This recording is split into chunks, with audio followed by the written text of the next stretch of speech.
সমস্যা আর সমস্যা, কিন্তু সমস্যা যখন আছে সমস্যার সমাধানটা তো আছে, সেই সমাধানটাকে আমাদেরকেই খুঁজতে হয়। তাই এরকম একটা সমস্যার ভিডিও নিয়ে আমি চলে এসেছি তোমাদের কাছে। হাই, আমি মেকআপ আর্টিস্ট পূজা তুং পাত্র চলে এসেছি আর একটা নতুন ভিডিও নিয়ে তোমাদের কাছে।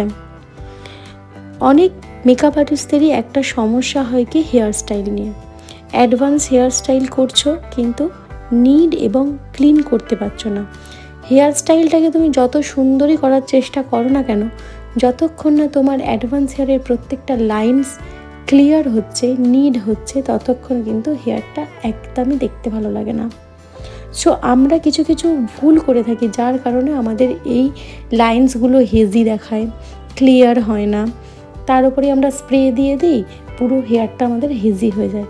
তো তার একটাই সমস্যার সমাধান হচ্ছে, আমরা যখন ব্যাককম করছি, ব্যাককম করার পরে যখন আমরা লাইন্স ক্রিয়েট করব, তো সেই লাইন্সগুলো ক্রিয়েট করার আগে আমরা টেলকাম দিয়ে ভালো করে ওপরের হেয়ারগুলো কম্ব করে নেব, যাতে যেসব ট্যাঙ্গেলগুলো রয়েছে ওপরের দিকে একদমই না ট্যাঙ্গেল থাকে।